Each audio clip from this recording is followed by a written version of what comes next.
여러분은 자식들에게 어떤 스타일의 부모님이신가요?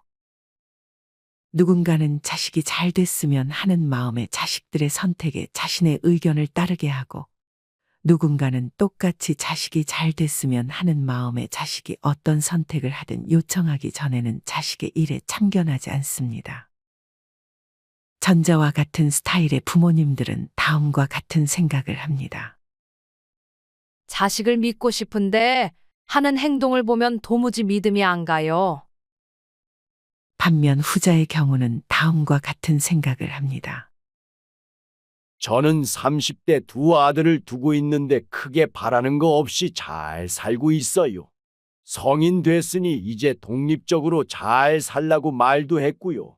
저는 정말로 아들들이 저보다 잘났다고 생각합니다. 그럴 수밖에 없잖아요. 젊은 사람들이 나이 든 우리보다 얼마나 똑똑한가요? 새로운 지식이나 영어나 능력이나 전부 부모 세대인 저보다 잘한다고 생각해요. 그러니 그들을 믿고 맡기면 알아서 더 잘하게 되어 있어요.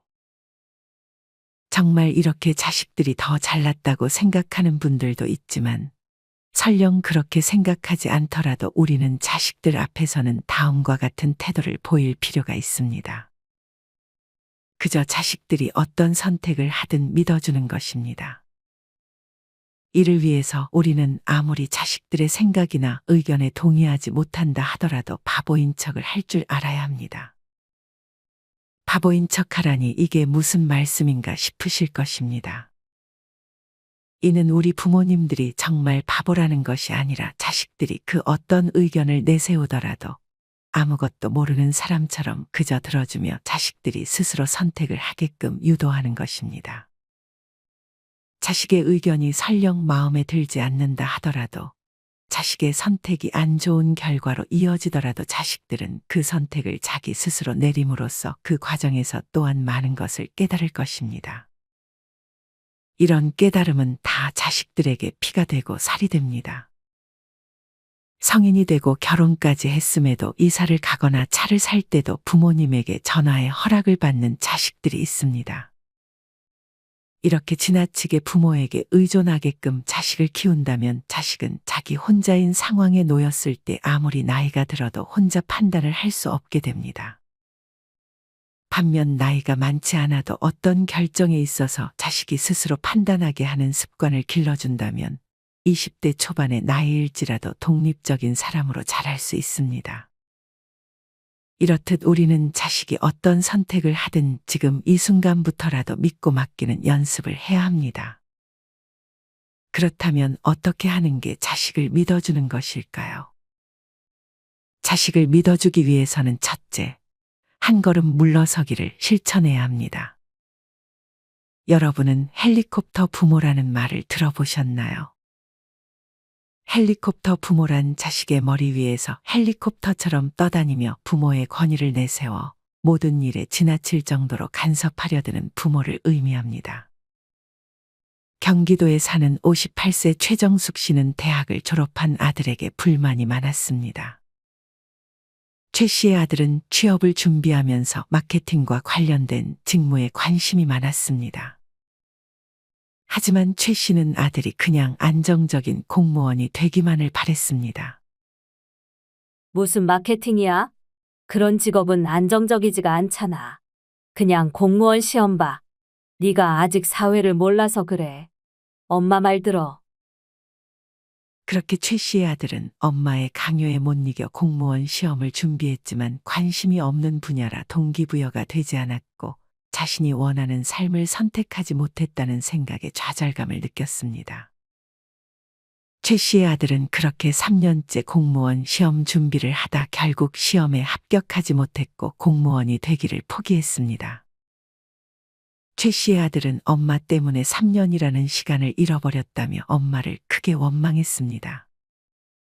하지만 최 씨의 아들은 이후에도 큰 결정을 할 때마다 번번이 엄마를 찾아갔습니다. 회사를 취직할 때 어떤 회사에 들어가야 하는지, 어떤 여자와 결혼해야 하는지까지 이제 엄마의 허락이 없으면 결정을 하지 못하는 지경에 이르렀습니다. 어느 순간 최 씨의 아들은 혼자서는 아무것도 결정하지 못하는 사람으로 자랐습니다. 최 씨는 아들은 자기가 없으면 아무것도 못한다며 더더욱 아들의 선택에 간섭했습니다. 갈수록 최 씨는 아들을 자기와 동일시하며 아들을 구박했고 아들은 항상 불안한 마음을 지녀야 했습니다. 이처럼 과도한 헬리콥터 부모 성향을 보이는 부모님들은 자녀의 성적이나 결혼식, 심지어 출산 등을 마치 자기 자신과 동일시하는 경향이 있습니다. 게다가 항상 완벽함을 추구하려 들고 무엇이든 잘해야 한다는 생각을 갖는데 이는 당연히 자녀뿐 아니라 부모 자신에게도 불안한 감정을 야기시킵니다. 부모는 이런 불안한 마음으로 인해 자식의 세세한 생활까지도 전부 관리하려 들고 이 과정에서 당연히 자녀의 독립심은 약해질 수밖에 없는 것입니다. 자식들은 부모의 기대치에 부응하고자 하는 과정에서 정신적인 스트레스를 겪고 우울증에 빠지기도 합니다. 하지만 이렇게 자꾸 자신의 의견을 자식이 따르게 강요하면 오히려 역으로 자식들이 더 적극적으로 공격적인 태도로 돌변하거나 반항적인 순종을 하게 됩니다. 여기서 말하는 반항적인 순종이란 자식이 부모가 하지 말라고 한 행동을 하지는 않지만 긍정적으로 더 행동하지도 않는 것을 의미합니다. 이런 상황에서 부모는 자식을 이기려고 하지 말고 한 걸음 물러나는 지혜가 필요합니다. 사실 부모가 자녀보다 더 똑똑하지 않거나 힘이 없어서 물러나는 것이 아닙니다. 그저 부모는 이때 힘을 어떻게 조절해 나가며 긍정적으로 사용할 것인지 자식에게 보여주는 것이 중요한 것입니다. 만약 이렇게 한 걸음 물러서지 않고 매번 자식과 힘겨루기를 한다면 자식들은 나중에는 무의식적으로든 의식적으로든 안갚음하고자 하는 마음이 생기게 될 수밖에 없습니다. 이런 상태가 되면 자식들은 자기가 상처받은 만큼 부모에게 상처를 주게 되고 부모는 또 자녀에게 보복하게 되며 악순환의 고리에 빠지게 될 수 있습니다. 결국 자식은 더 이상 긍정적인 행동을 통해서 인정받지 못한다고 생각하고 희망을 상실한 채 더 이상 잃을 것이 없다고 생각합니다. 이후의 단계에서 자식은 무능력감을 느끼며 자신을 쓸모없는 인간이라 여기게 되고 능동적이지 못한 수동적인 사람이 되어버립니다. 자식이 이렇게 되길 원하지 않는다면 우리는 한 걸음 물러서는 연습을 해야 합니다. 당연한 얘기이지만 자식에게 함부로 하면 안 됩니다. 부모로서 존중받고 싶다면 당연히 자식을 먼저 존중해 주어야 합니다. 숭실사이버대 이호선 교수님의 말에 의하면 부모의 역할은 0에서 1세까지는 보육자, 1에서 3세까지는 양육자, 유치원 시기에는 훈육자, 초등 시기에는 격려자, 청소년기에는 상담자, 성인기에는 동반자, 즉 수평관계가 된다고 합니다. 또한 정신건강의학 최명기 원장님은 내 자식이 잘 되길 바라면 성공하고 잘 되길 바라는 마음을 버리고 한 걸음 물러나며 자식의 인생에 끼어들지 말라고 말했습니다. 자식의 인생에 부모가 방해물로 인지하지 않게 하는 것이 중요하다고 강조했습니다. 또 어떤 분은 살아보니 자식을 존중하면 그 존중이 돌아온다고 직접 경험담을 글로 남겨주기도 하셨습니다. 여러분은 충분히 자식을 존중해주며 한 걸음 물러서는 법을 잘 실천하고 계신가요? 나는 관심이라고 생각해 한 얘기가 자식들에게는 그 관심이 모두 간섭처럼 느껴질 수도 있다는 사실을 항상 기억하시고 한 걸음 물러서는 연습을 한 번씩 해보셨으면 좋겠습니다. 자식을 위해서 지켜야 할 두 번째는 자식에게 돈이 새는 깨진 항아리가 되지 않는 것입니다. 즉 자식들에게 돈줄이 되어서는 안 된다는 의미입니다. 사실 우리나라는 아직도 대학 등록금은 물론 결혼 비용의 집까지 부모님이 지원해주는 경우가 흔합니다. 하지만 안 좋은 것은 이렇게 자식에게 등록금이나 결혼 비용 혹은 집을 해줬으니 자식에게 간섭할 권리가 생겼다고 착각해 집착하게 되는 것입니다. 물론 자식들에게 이 정도는 도와야 한다고 생각하는 부모님들도 계시지만 그렇게 해줄 거면 적어도 해준 이후에 자식들에게 무언가를 바라지는 말아야 합니다. 무언가를 바라게 될 것 같으면 차라리 해주지 않는 편이 더 나을 수 있습니다. 많은 분들이 이제는 아시겠지만 제일 경계해야 할 것 중 하나가 노후 자금으로 자식을 도와주는 것입니다. 60대 퇴직자 김형섭 씨는 노후 자금으로 투자를 해보겠다는 자식에게 자그마치 2억의 돈을 빌려줬습니다. 말이 빌려준 거지 차용증 같은 것을 쓰지도 않았으니 사실상 준 것이나 다름없었습니다. 하지만 김 씨의 자식은 주식의 주자도 모른 상태로 남 이야기만 듣고 2억이 넘는 돈을 주식에 투자해서 사기를 당했습니다. 김 씨의 자식은 그렇게 사기를 당하고도 자신이 아닌 부모를 원망했습니다. 당연히 김 씨도 자신의 선택을 크게 후회했습니다. 반면 지방에 사는 60대 강신범 씨는 돈이 없어 자식을 도와주지 못한 것을 한탄했습니다. 하지만 지나고 보니 강 씨는 오히려 자신이 돈이 없어 도와주지 못했다 보니 자식이 스스로 헤쳐나가더라며 지금 생각하면 돈이 없었던 것이 자녀를 바로 서게 만든 것 같다고 말했습니다. 이렇게 자녀들이 잘 되길 바란다고 해서 돈줄이 돼서는 절대 안 됩니다. 도서 백만장자 불변의 법칙의 내용에 따르면 진짜 부자 부모들마저 자녀를 키울 때 다음과 같은 원칙들을 꼭 지킨다고 합니다. 첫째, 자식들이 성숙하고 엄격하며 어른스러운 생활 습관과 직업을 가지기 전까지는, 즉 스스로 독립적인 인간이 되기 전까지는 부모가 가진 재산에 대해 일절 알아채지 못하게 하는 것입니다. 둘째는 아무리 돈이 많아도 자녀들에게 절제와 근검절약을 가르치고 협상 전략의 일환으로 자녀에게 현금이나 고가의 선물을 주지 않는 것입니다. 그리고 마지막 셋째는 성인 간의 가족 문제에 참견하지 말고 자녀들 각자가 개별 인격체라는 것을 잊지 않는 것입니다.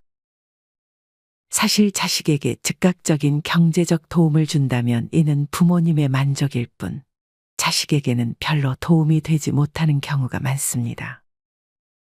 그리고 두 번째 원칙에서 알 수 있듯 취직을 하면 차를 사주겠다든지 결혼을 하면 집을 해주겠다든지 하는 등 부모님이 원하는 대로 자식이 따르게 하는 협상 전략의 일환으로 큰 돈을 쓰는 것은 지양해야 합니다. 그리고 마지막 세 번째 원칙에서 알 수 있듯 자식의 문제에 개입하지 말고 앞서 말했던 한 걸음 물러서서 기다려줄 줄 알아야 합니다. 제일 실천하기가 어렵지만 중요한 것이니 항상 기억하셨으면 좋겠습니다. 경제적인 지원 대신에 부모님이 자식에게 가장 쉽게 해줄 수 있는 것 중 하나가 바로 칭찬입니다. 여러분들은 자식들에게 칭찬을 잘 해주는 편이신가요? 여기서 말하는 칭찬이란 내가 생각했을 때 자식들이 듣고 싶어 할 것 같은 말을 하는 것이 아니라 자식들이 정말 듣고 싶어 하는 칭찬을 해주는 것입니다. 만약 칭찬을 어떻게 해야 할지 모르겠다면 다음과 같은 방법을 써보시면 좋습니다. 첫째는 무언가를 잘못했을 때 눈에 불을 켜고 지적하는 것 대신 잘한 것이 있다면 그것에 대해 한 번 더 칭찬해 주는 것입니다. 둘째는 결과보다는 과정을 인정해 주는 것입니다. 취업에서 떨어졌을 때, 하던 사업이 잘 되지 않았을 때, 그럴 때일수록 인정과 격려를 해주는 것이 필요합니다. 자식들은 무언가 결과가 좋지 않을 때 주변 친구들에게 알리기를 꺼려할 것입니다. 이럴 때일수록 부모님의 칭찬과 인정 한마디가 자식들에게 큰 힘이 될 것입니다. 비록 결과가 좋지 못했더라도 네가 그 과정에서 정말 노력했다는 것을 알아. 이런 말 한마디가 자녀의 자존감을 크게 올려줄 수 있습니다. 세 번째는 그저 잘했다고 말만 하는 것보다 고마움과 반가움 등의 솔직한 감정을 함께 표현하는 것입니다. 집에 자식이 오랜만에 방문하면 잘했다고만 말하는 것이 아니라 네가 와서 얼마나 반가운지 몰라 하고 표현을 해주는 것입니다. 부모가 해줄 수 있는 최고의 칭찬은 자녀의 존재 자체와 자녀의 행동으로 인한 고맙고 기쁜 감정들을 표현하는 것입니다. 만약 위의 방식대로 하는데도 자식들이 별로 좋아하는 것 같지 않다면 자식들에게 직접 어떤 말을 들을 때 기분이 좋냐고 물어보는 것도 좋습니다. 이쁘다는 말을 자주 듣고 싶어 하는 자식도 있을 거고 부지런하다는 말을 듣고 싶어 하는 자식도 있을 것입니다. 이처럼 잘 모르겠으면 자식들에게 직접 물어보고 자식들의 대답을 잘 기억해뒀다가 나중에 한 번씩 자식들이 듣고 싶어 하는 칭찬을 해주면 좋을 것 같습니다. 물론 쓸데없이 오버하는 칭찬도 자식을 망치는 지름길이 될 수 있기 때문에 칭찬을 너무 남발하기보다는 가끔씩 칭찬의 기술을 사용하면 더 좋을 것 같습니다.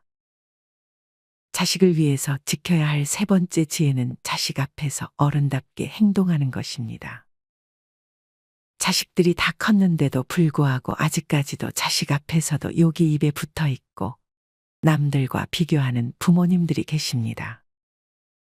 우스갯소리로 지금 이 시대에 노인은 있고 어른은 없다는 말이 있습니다.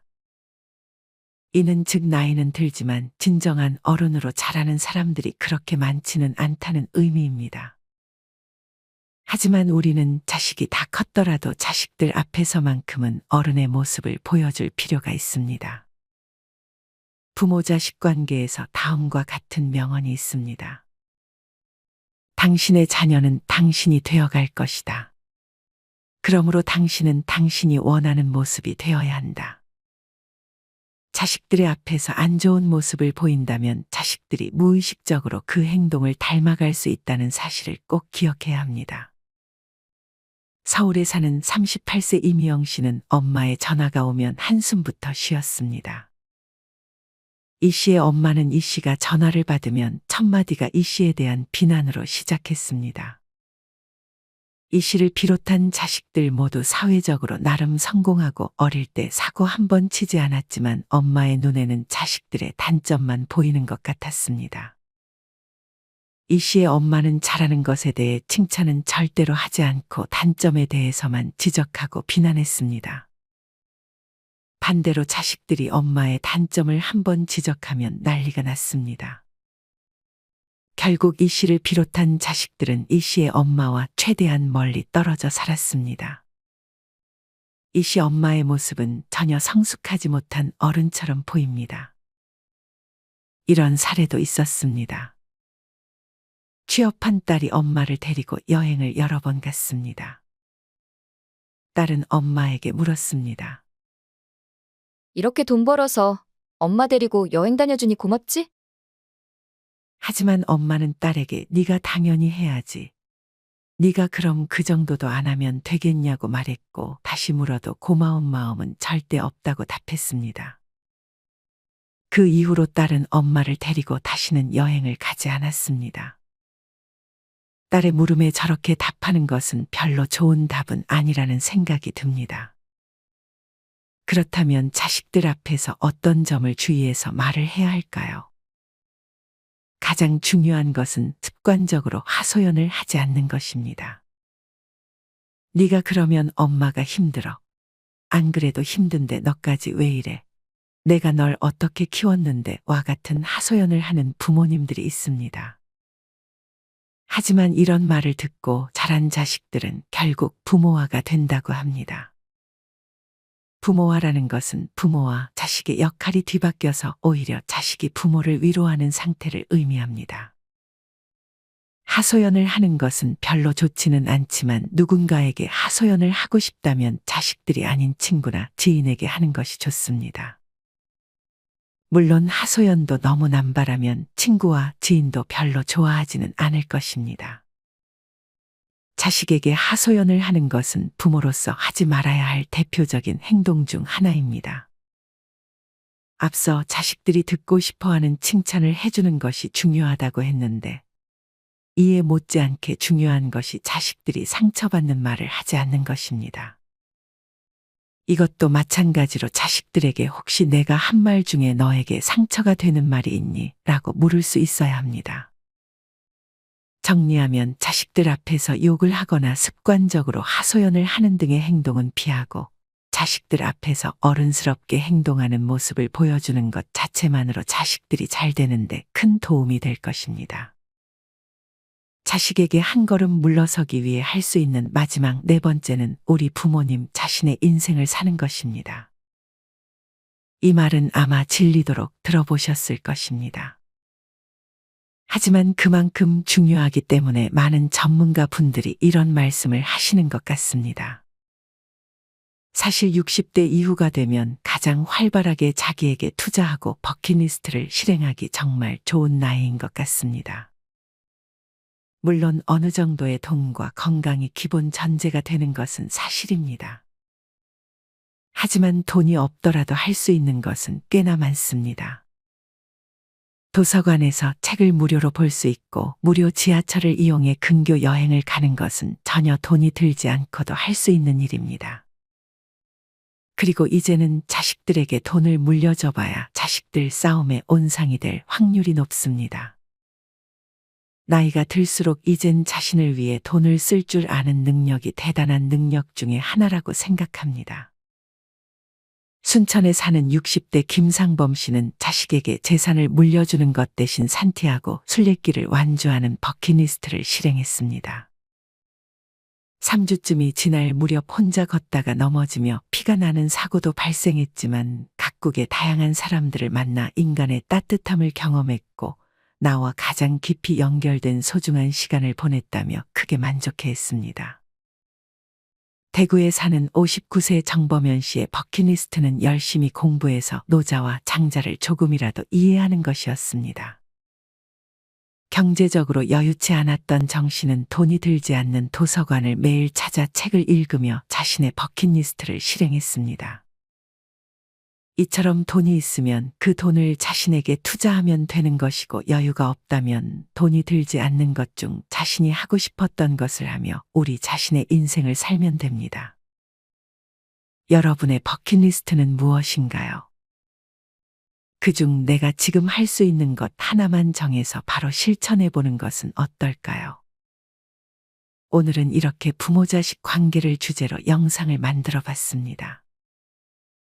저는 자식을 사랑은 하되 믿어주고 간섭하지 말고 독립된 인격체로 대해주어야 하며 자식의 성공보다는 좋아하는 일하면서 행복하기만을 빌어주며 응원하는 부모님이 좋은 부모님이 아닐까 하고 조심스레 생각해 봅니다. 그리고 자식들에게 존경까진 바라지 않지만 창피하고 부끄러운 부모는 되지 않는 것이 바람이기도 합니다. 여러분은 자식들에게 어떤 부모님으로 기억되고 싶으신가요? 여러분의 다양한 생각들을 댓글로 남겨주세요.